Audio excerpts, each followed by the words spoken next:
টালায় বিজয় দিবস অনুষ্ঠানে বিজেপি রাজ্য সভাপতি শ্রমিক ভট্টাচার্য ক্যাপ্টেন কনাদ ভট্টাচার্যের বাড়িতে যান শ্রমিক ভট্টাচার্য টালায় কার্গিল বিজয় দিবস অনুষ্ঠানে তিনি যান এবং ক্যাপ্টেন কনাদ ভট্টাচার্যের বাড়িতে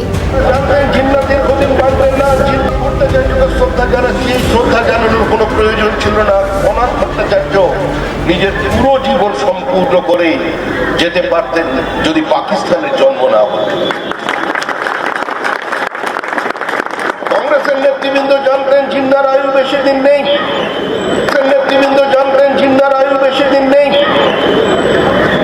যারা জানতেন জিন্না দীর্ঘদিন বাঁচবেন না, জিন্না পাকিস্তান তৈরি করেছে। টেলিফোনে রয়েছেন আমাদের প্রতিনিধি শুভজিৎ দে। শুভজিৎ, কার্গিল বিজয় দিবসে স্মরণ করলেন মন কি বাত অনুষ্ঠানে প্রধানমন্ত্রী, প্রতিরক্ষা মন্ত্রী তিনিও পুষ্পস্তবক অর্পণ করেছেন। আর শ্রমিক ভট্টাচার্য ক্যাপ্টেন কনাদ ভট্টাচার্যের বাড়িতে কি ছবি? একেবারে দেখো, তোমাকে জানিয়ে রাখি যে দীর্ঘদিন ধরে রাজ্য বিজেপির তরফ থেকে ক্যাপ্টেন কনক ভট্টাচার্যের যে বলিদান, সেই বলিদানকে স্মরণ করা হয় এই কার্গিল দিবসেই।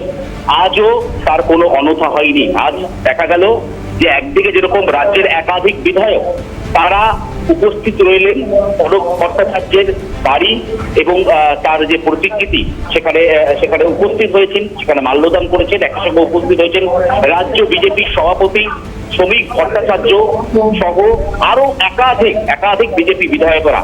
এবং স্পষ্টত এই মঞ্চ থেকে আজ বিজেপির একাধিক নেতৃত্বরা তারা স্পষ্টত জানালেন যে কার্গিল যে বিজয় দিবস পালনে কার্যত আজ শোকের দিন। এবং শুধু তাই নয়, একই সঙ্গে বহু জওয়ান তাদের যে বলিদান, সেই বলিদানকে স্মরণ করার একটি দিন। এবং শুধু তাই নয়, আজকের এই দিনটিকে যেরকম স্মরণ করার, একই সঙ্গে এই মুহূর্তে রাজ্য রাজনীতি বা শহরের রাজপথে যে ছবি বারংবার ধরা পড়ছে, যেখানে স্লোগান দেওয়া হচ্ছে ভারত মাঙ্গে আজাদি অথবা কাশ্মীর তেরে টুকরে হোঙ্গে, এরকম একাধিক যে সমস্ত ভারতবর্ষে বিচ্ছিন্নতাবাদীরা স্পষ্টত বলছেন বিজেপির রাজ্য সভাপতি শ্রমিক ভট্টাচার্য, যারা এরকম স্লোগান আগামী দিনে দেবেন তাদের ভাবা উচিত যে কিভাবে দেশ স্বাধীন হয়েছিল। এবং শুধু তাই নয়, আজকের এই কার্গিল বিজয় দিবসের উৎসব থেকে কার্যত একেবারে চ্যালেঞ্জ তাদের বিরুদ্ধে ছুড়ে দেওয়া হলো রাজ্য বিজেপির সভাপতির তরফ থেকে। একই সঙ্গে স্পষ্টত কলকাতা পুলিশের আধিকারিকদেরকে নির্দেশ দেওয়া হলো যারা এই ধরনের স্লোগান ব্যবহার করবেন তারা যেন সরাসরি বাড়ি ফিরতে না পারেন, তারা যেন হাসপাতাল ঘুরে যান। অর্থাৎ কোথাও গিয়ে একেবারে হুমকি সুরে তারা জানিয়ে দিলেন যে কার্গিল বিজয় দিবস যে শোকের দিনকে সারা ভারতবর্ষ কার্যত পালন করে এসেছে, সেই দিনে দাঁড়িয়ে কোনো রকম একেবারে শুভজিৎ, ধন্যবাদ। জিন্নার আয়ু বেশি দিন নেই।